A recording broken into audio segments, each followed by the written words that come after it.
Hello and welcome to the Dockyard Elixir Roundtable. I'm Nathan Long. I'm a senior software engineer here at Dockyard.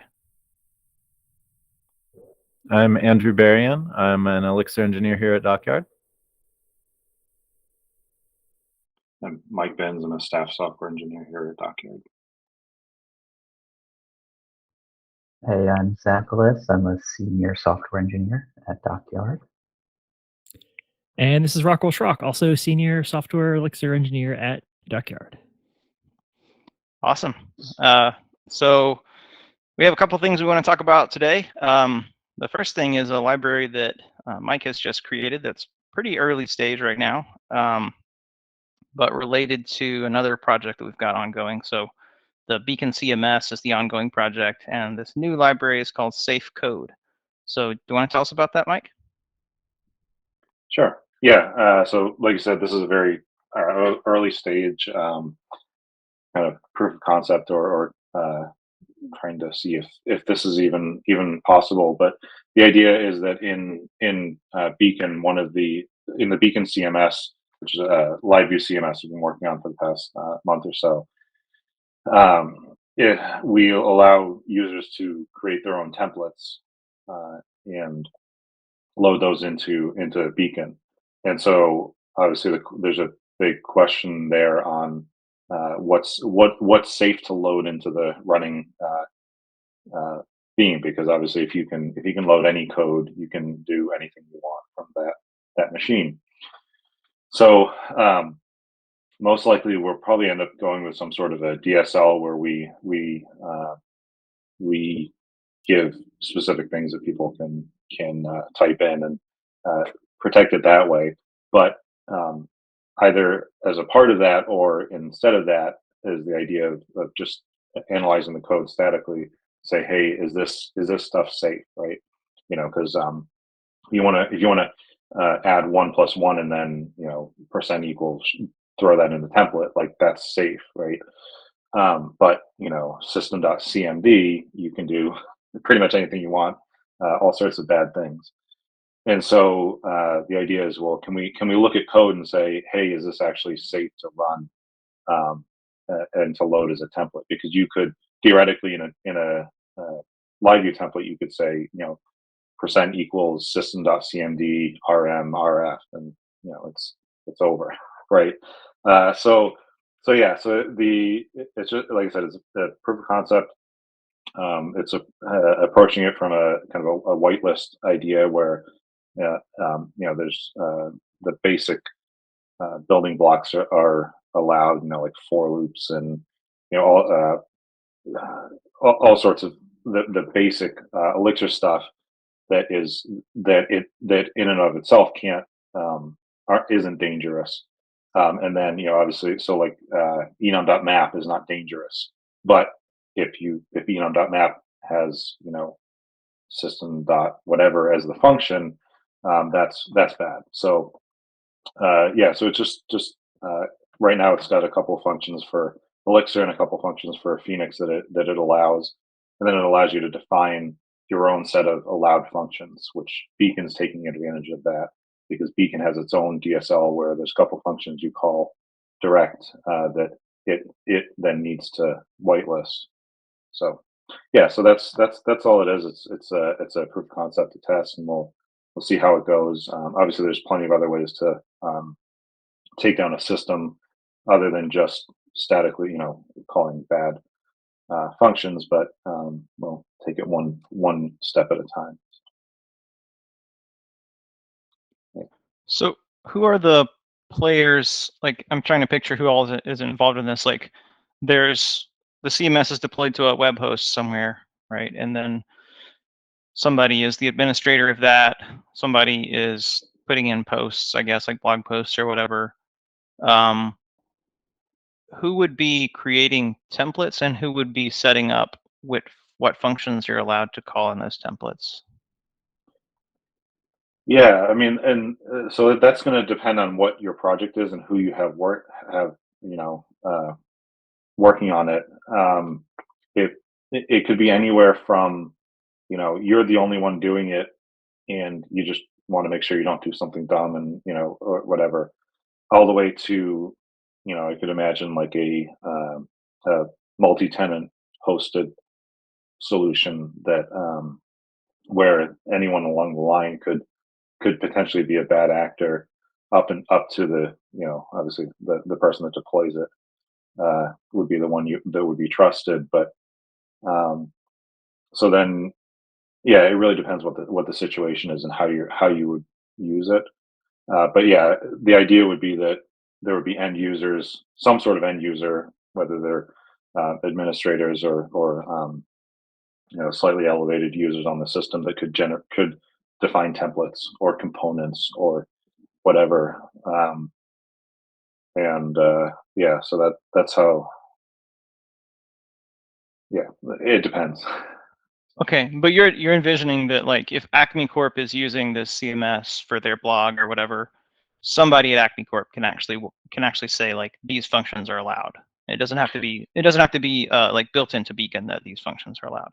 Right. Yeah. So you when you call into save code, you pass any additional validators that you want, and so Beacon's going to pass its own ones for its own DSL, and then Beacon can be configured to will be in the future be able to be configured to say, hey, these are the additional format validators. Sorry, that to pass into safe code. So that will be a configuration option on Beacon to say these are allowed. Okay. Is that kind of stuff set up in like config files, or is it something that there would be a UI for? Great question. So Don't know yet. when Okay. you say it is not, because there's right now there's a behavior that's defined in safe code that for a validator that takes the function validator and then a module function validator, those two functions, those two callbacks. And so if you want to add something, if you wanted to drop safe code into your stuff, you can just implement the behavior in there and whitelist the things that you want to allow. What are some of the technical challenges with this? Because I know you can get like the AST gives you pretty much everything, and especially once you expand it out, you can get once all the macros are expanded and can't be expanded anymore. Like you pretty much have everything, and so like, is there something that are the case you can think of where the AST doesn't? Like there something could still happen without you knowing it. Maybe like I don't know, maybe some other kind of remote code execution method. Yeah, I mean, nothing comes to mind on that. To me, there's more. I'm looking at it more of like, if you alias one module as another module, like now you could alias it as alias your malicious version as the safe version, or vice versa, whatever. And now it's okay to call IO or inspect or whatever, because inspect has now been, or not. Well, that's a bad example, but you know, uh, whatever the function is, if you're able to alias over something that is normally safe. So there's thoughts there. Can you even allow alias in that case? And knowing what functions what modules actually being called at any one point. So there's all sorts of things there where this could turn out to be not a valid approach, but we'll poke at it and see. And in general, these are being performed at compile time, basically, these checks, right? They're not like runtime checks. Right. Yeah, no, exactly. Yeah, that'd be the idea. Because with Beacon, the flow is a manager or administrative user would create a template and load it as they're designing the templates. And so at that point where we load it into memory, we just you just run it through the safe code validator. It's pretty cool that you have a couple of advantages in Elixir doing this compared to some other languages where you would have to just look at the code basically as a string. Like the fact that you can look at it as an AST gives you a lot of power, and also the fact that, as Rockwell was saying, you can do that at compile time. that you're not going to be doing a bunch of expensive and iffy kinds of checks every time the page loads or something horrible like that.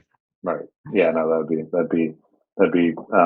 So I mean, although it is, it's Elixir, so it's still, and it's all in memory, churning through that stuff. So it shouldn't be that bad. But yeah, no, definitely, it's nice to have that.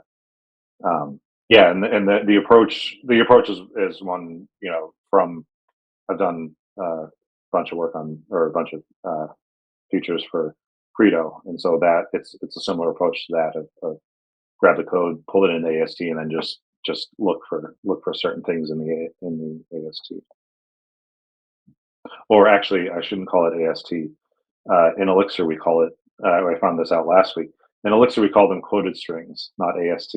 So that threw me. That there's a line in the docs that's so they are quoted string. To me, it's hard to make that change. I'm not sure if I'll be able to. Yeah, that's an interesting distinction because the AST, I think, refers to like the whole thing. I don't know. Well, in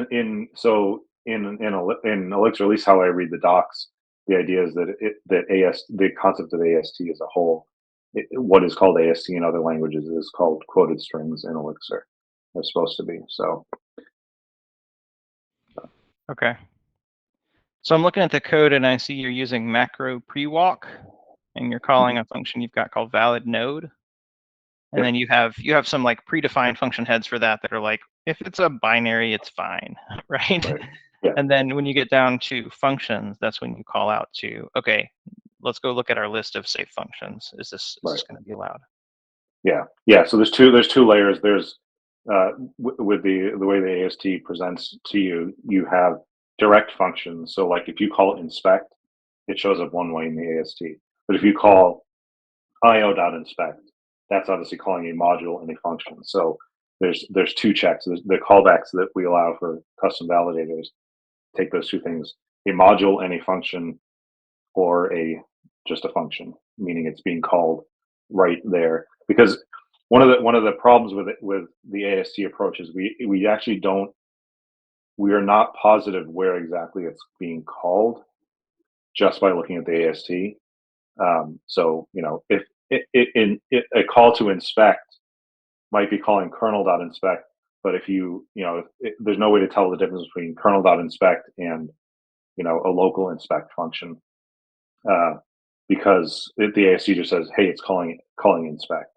And so again, that kind of gets into we can't with AST, we're not tracing where exactly the call is going to end up going to. So, but maybe we have to figure out how to do that, or maybe there's another way to approach it that would allow that to happen. So, yeah, and so Beacon CMS is one use for this. The other thing that I was thinking it might have use in is with live books, because one of the right now with a live book, you can't really let anyone that you don't trust use your live book server, right? Because they can right off the bat just wipe the server. You kind of have full access to it. So the question is, how do I know with when I was doing something similar with it was a Jupyter notebooks or whatever it is in Google, they have on their site, you can just jump in and use theirs, and that's obviously sandboxed somehow. But yeah, so if we want to get to some sort of that sort of publicly available live book server, something like this needs to happen. Whether this is the answer or not remains to be seen. But I know a developer friend of mine does Ruby development for one of the sale like Shopify or something, and their plugins are in pure Ruby, but they use their own custom, I think, Ruby interpreter, or it's got their own crazy rules where there's all kinds of limitations of just like basic language constructs, right? And it's so limiting that you can't even write idiomatic Ruby to like solve simple problems. You have to do things in weird ways, and you're always hitting roadblocks. And so that's definitely an approach you don't want to take from my Right, exactly. experience. Like you don't want to have Yeah. to you know, take things away or limit things artificially if you can help it. Right. Yeah, and to Nathan's question, it's really who in your stack of people that you trust or don't trust do you trust with each level of it, right? You know, who's gonna actually be writing the templates or the code, and who's gonna be then adding the custom validators to say that these things are okay, and then it's just yeah, lots of questions, lots to explore. But like I said, that's the point of the project, is to start poking. But from a security standpoint, I mean, it's hard to know what all the possible vectors of attack could be. So, like you said, it kind of remains to be seen how feasible this is going to be. But the fact that you're starting with an allow list approach, where like we're not gonna try to tell you all the things that you can't do. We're gonna assume that you can only do these things, which is the most limiting approach, but it's also the safest approach. Like, Right. Yeah. so we'll open it up as we see fit. So I was just thinking, oh, what if somebody does apply? You know, like, oh, but you're not Right, gonna have yeah. you're not gonna have Right. that whitelist. Exactly. Exactly. Apply is not going to happen. No. Yeah. So that's although already gone. although I mean, the thing is, apply. The problem with apply is if you're writing an apply function, you're outside of very edge cases, you don't know you're passing in a variable, right, and not an actual function. So you could say, oh, well, we'll just check if that function's okay, but if that's a runtime thing, I mean, I guess technically you could hook it up so that you can validate apply functions, but on the fly, but that'd be a different level of it. Yeah. So, but yeah, apply exactly. I'm like, well, I can't do enum.map because what if they pass the function in that does something really dangerous? Well, that's okay because the way the AST walks, it'll eventually hit that. It'll say, the enum.map is fine, but and the FN and the arrow, which actually the AST has as separate things, those are all fine. And all of a sudden, system.cmd, nope, that's we're not doing that. So, but the thing is, even there's things like recursion. Like if it's safe to call a function, but if that function recurses it infinitely, like it's going to, well, Elixir better than others, but it's going to eventually have a really bad day spinning on something. Even tail recursion or not, it could impact it. So, but Yeah. those are the higher level things that we can at least surface by working through this and thinking through it. Yeah. So it remains to be seen how complete of a solution this is going to be able to be. But I think it's really cool that you're even attempting it, and it's really cool to think of like the advantages that we have in this ecosystem for doing something like that. And it seems like a really interesting approach. Yeah, no, it was good. It's the stuff that we get to do with our Docker days and our bench time and that stuff is it's fun to be able to explore and not worry about hey, maybe the whole thing is a waste of time, but or maybe the whole thing doesn't pan out, but at least we're thinking about it and looking at it and digging more into understanding quoted expressions or however we call them. But yeah, it's good. It's cool to think about like hot module loading and how you could, in theory, like compile a module and just load it, Mhm. in real time. I don't know if that's what Beacon is doing, but it's fun to think about for some kind of server plugin architecture for like a Yeah. game or something.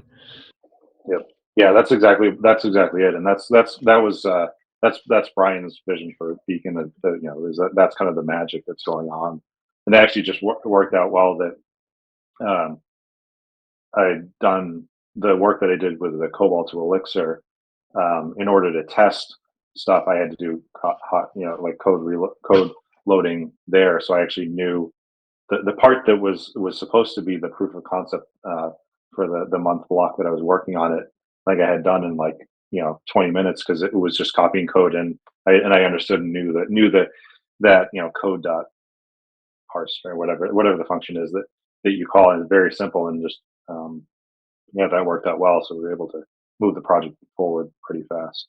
And yeah, there's all sorts of interesting and dangerous and scary things you can do with loading code. So We're a little bit past the question or thought that I had, but I want to ask anyway. In regards to like the like recursion stuff, so that's sort of like getting at there could be like logical issues instead of just like you're trying to run malicious functions. If we're able to like identify, like making a recursive call or something like that, could we like surface warnings in that case too, and say like this is safe to run as far as we can tell, but hey, just so you know, this like might not be chill for you to be running in the template. yeah, no, that's definitely a good idea. The idea of warning for potential things. The question is though, yeah, so that would help. That would help so there's malicious actors, and then there's how do you say it? There's what foot gun, or the users that might do something that they're not intending maliciously, but don't realize that this can take the system down. So that would help for that, for the users that aren't trying to take the system down but might accidentally do that. So yeah, so that idea that there's levels of what we need, of users that we want to either say, like we have to shields up, protect from you, versus this is your system. You can do this if you want. Just a heads up, this might be dangerous. So that's a great idea. Cool. Anything else you want to add on that subject, or should we? No, just if anyone's listening to his thoughts, the repo's out there, and actually I just found out about GitHub discussions, so maybe I'll try to open up a discussion thing on that, however that works. Cool. Yeah. Using processes for isolation would be interesting too, because like literally, if you just run the code on a separate process, worst case, you just kill the process, right? Right, Like, exactly. And it'll be Yeah. garbage collected, and you can monitor it, and you don't have to worry about it. Like Right. it literally can't take down the whole system. The beam will make sure of that. Right. Yeah, and that's where the run, there'll be a potential runtime application of this for that, to say, all right, we're spinning this off in a safe process that, obviously we still need to protect against system.cmd, because that's not gonna matter what process you're in if you do that, but for the overloading and whatever, that sort of stuff. Yeah. Cool. Well, I had another topic I wanted to bring up for discussion, which is code readability and how that relates to pull request review, kind of the whole topic of pull request review. And it's something that I've had kind of good and bad experiences with dealing with, and this also ties a little bit into our discussion of Credo before, because some of the Credo stuff is about trying to keep your code readable. I had an experience a number of years ago working with a team where a teammate who was on paper my equal in rank, I felt like a lot of the PR review I got was kind of talking down to me, and a lot of it was very like subjective, like, this is my opinion, I like doing it this way. And I was like, but my way is fine also. So that kind of put a bad taste in my mouth and made me consider a little bit more how I want to not be pushy in a code review. Actually, we have a blog post up from a couple years ago that Pat Collins made. He's not on the call today, but he wrote a really nice post about reviewing code that we can link in the show notes.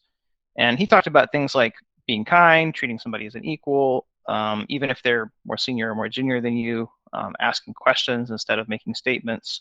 I think those are all really good suggestions, and even like having a clarifying conversation if you need to. So that's all really good. But I think one of the sticking points with code review sometimes is that what's readable is kind of a subjective thing. Like, to one person, this seems like readable code, and to another person, it's not. And I mean, at an extreme level, like, if you're on a team that's everybody's writing Haskell and everybody's working in like finance, like the stuff that they're doing, if I were to look at that, I'd be like, I have no idea what's happening here, But that doesn't mean the code is unreadable. It's not readable to me. And that's the thing, is like readability it depends on the reader. So I think that thought led me to realize that the real question is, can the people who need to read it? So for an open source project, that's anybody that would use it, maybe, or anybody that might be qualified to contribute to it. But for something that you're doing at a company, the code is readable if it's readable to your teammates. And that's really the key question. That lets you narrow it down. So kind of on the flip side, if I'm doing PR review, the thing that I need to ask myself is, do I feel like I can understand what I'm reading here in this PR? And can I say I'm going to be able to maintain this code? If I can't understand it, then that's a liability to the team, because I shouldn't say go ahead and merge this, because that person might leave the company or get hit by a bus or whatever, and then now it's on me, and what do? I don't know I don't understand this code. And I can't prove that I can't understand to my satisfaction that it's correct, and I don't know that I'll be able to work on it. So I think flipping that question around to, can I understand this, really helps, because it gives me something that I can, like, it's more objective in a sense. It's still my perspective on it, but I'm not saying this is unreadable code, gavel. Like, I hereby judge that it's unreadable and you're wrong. It's like, no, it may be great, I just don't understand it. And that lets me come from a position more of humility. Like, maybe it's just because I'm dumb, but one way or the other, I need to be able to understand it. So let's talk about it. Maybe you can explain it to me. Maybe after we talk about it, there might be some changes you could make, some comments you could add, some refactoring that would help me, so that next time I come back to this, when I have to make changes to it, I should be able to. So can I maintain this? I feel like that's the key question, and it also kind of pushes some things down the list that are more stylistic. Like, if I'm reading your code and you're writing Elixir code and you're writing camel case functions, like, okay, that's not pretty, but if it's a really descriptive function name, I can understand it and I could maintain it. But if it's if it's snake case but totally obtuse, well, that's technically, that's better style, but it's not more readable. I'm not going to understand what to do with this code if I have to come change it. So any thoughts on that sort of way of looking at it, or anything you want to add? I have a lot of thoughts. I'm not sure I can organize all of them, but one of the things, so I guess first of all, a lot of what I sort of think about when I'm hearing you sort of describe this process of like reviewing PRs, or you talked about sort of how you felt when reading some of the like communication via text while doing PR reviews with your teammate. And to me, a lot of like the root of this, if like we even take a step away from like the technical aspects of thinking of things, is about like um, having creating a good team space where you can communicate openly and be collaborative. And when you if I ask myself, can I understand this? And the answer is no. I think my next question is, do I feel comfortable sharing that I don't understand this with the rest of the team? And if that answer is also no, then I think there's a larger problem to sort of address, the like, how can we create a team space where we can feel comfortable sharing when we don't understand things? And I think that's an important step to kind of reach a more collaborative tone in PRs, where people like feel comfortable saying they don't get stuff, and then you can have a more natural back and forth, I found, once you kind of work towards that point. That's a really great point. Thank you. I didn't mean to interrupt you. I just want to say I love that. No, that was my first bit, and then maybe I'll have more things. We'll see. Yeah, definitely. I'd agree that, I think many of us have been at places where that's not a safe thing to do. And it's just going to end up in an argument or, whatever, back and forth. It's not helpful. But yeah, you have to do whatever you can to work towards that sort of environment that the people you're working with feel comfortable having those conversations. My own past self's my own worst enemy. And so when I'm trying to optimize for readability, I think about myself coming back to this and looking at it and trying to understand what the heck is going on. And I think the process of doing that, like putting yourself in that mindset, also helps, improve readability for everyone else. And in general, just documenting things more. Not, you don't have to comment every single line of code. You don't have to, explain what every single thing is doing if it's obvious, or if it's simple enough. But like in general, some amount of documentation is better than none, right? And I again find that the process of writing documentation forces me to think about, okay, what is this function actually doing? What is the purpose of this? What's the scope and the context required to understand this thing? And if that becomes too complex, like if the README for whatever you're doing is, a book, that's a sign that readability could be improved. README first development, README driven development, something like that. I think that's a thing. That's why Credo makes you have module docs, right?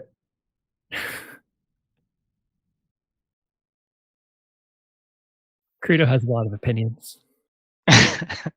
Don't we all? I just to kind of jump in on what you're saying, Zach, about like people feeling like they can say, I don't understand this. I think that's really important. And if you're in a company where people don't feel like they can say that, or on a team where they can't, that's just like you are headed for ruin because you're going to have people who know more about software in general or more about this part of the system or whatever than others. If you can't have knowledge sharing, then it's just a matter of time before that knowledge disappears. You're going to have, actually I'm going to make like a really, I can't give you a citation on this, but one time on a podcast, I heard about this thing where there was in different cultures, there's different sort of expectations around when are you allowed to question someone. And as Americans, we're pretty egalitarian, and we're pretty like, for better or for worse, we can be kind of self-centered, and like I can, no, like we're pretty comfortable generally. Of course, it varies by person, but in cultures with like a really high emphasis on respect, sometimes questioning someone who's your superior can be touchy. And so they talked about this instance. I think it was a Korean airline where this plane actually crashed, and in the flight recordings they could tell that like the co-pilots were suggesting very gently to the pilot that something might be wrong, but they weren't being clear enough because they were kind of embarrassed. And so I think that's a good metaphor for what can happen in a team, of software as well. If your junior people don't feel comfortable saying this is crazy or weird, or I don't understand this, then maybe something's blinking on the dashboard and they're the only one who sees it, and you're not going to find that out. So I think that's a really important thing to cultivate is a sense of it's okay to question, it's okay to not know stuff. I've always made a point since I've had enough experience to be called senior or whatever, of like asking dumb questions in public, because I want people to know that it's okay to ask dumb questions. And because I have dumb questions, I really do. So it's fine. I think that's an important part of company culture. I think in general, if you have a question, then it's safe to assume that other people have the same question. They just haven't asked it yet. That's how I view it. Yeah, I mean, I think from my perspective, it's taken like some effort on my part over time to kind of try to shift from if I don't understand something, it's because I lack the skills and ability to understand this, to if I don't understand something, maybe this is complex and we can talk about why it's complex, and kind of trusting myself and my abilities. And I feel like I wouldn't be surprised if other people have experienced similar things. So it's okay not to get stuff, for sure. I was trying to take down a couple notes of just sort of, we've over the past maybe year or so on like my past 2 different projects, we've ended up talking about PRs a little bit. And so some sort of things that have popped up. I think one is, I think it's important to sort of level set as a team on like what types of communication we do over PRs, and sort of the tone of them. I think by that I mean, like we've had questions of someone saying like, I don't know if a comment is blocking or not for me to merge this thing. Sometimes people will just sort of offer ideas, and there's some ambiguity of like, are we supposed to have a conversation about this now, or are you just kind of tossing out an idea? Is this do I need to make changes? I think some people, if you actually request changes and like use the GitHub feature to do that, some people might take more offense to that than others because it might have certain implications. Others might not. I think there's a lot of sort of, it depends with the individuals that are on the team, and it's important just to kind of talk and say like, hey, like we can approve stuff with a suggestion. You can feel free to merge it as is or take the suggestion if you want. If I really want you to change something, I'll request changes, not because I hate you. It's just because we're using the feature of the tool that's offered to us, and that's all fine. Yeah, I think recently we've had some uncertainty around like people asking like, is it okay for me to merge my PR or not? And so we recently, like just this week, actually had a team discussion where we decided to put together a PR template and kind of level set of like, these are the things, this is how we want to try to communicate what a PR is. We have some integrations with Asana and stuff now, so adding some like placeholders for our tasks and various like workflow stuff like that.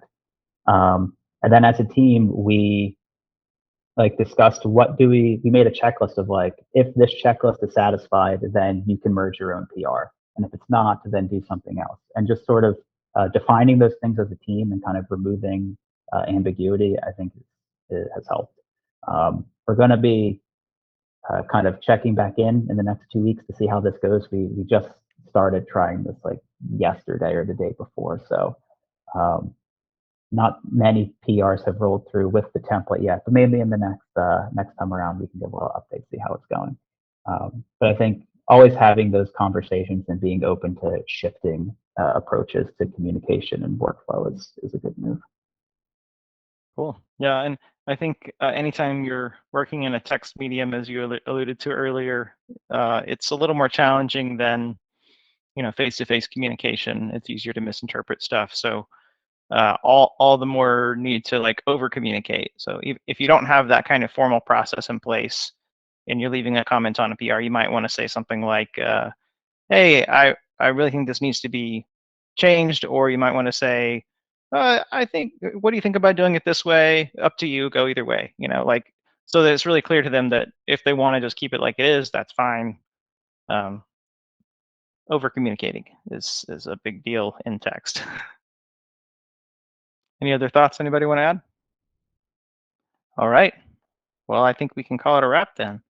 So thanks for listening to, watching, or however you experience the roundtable.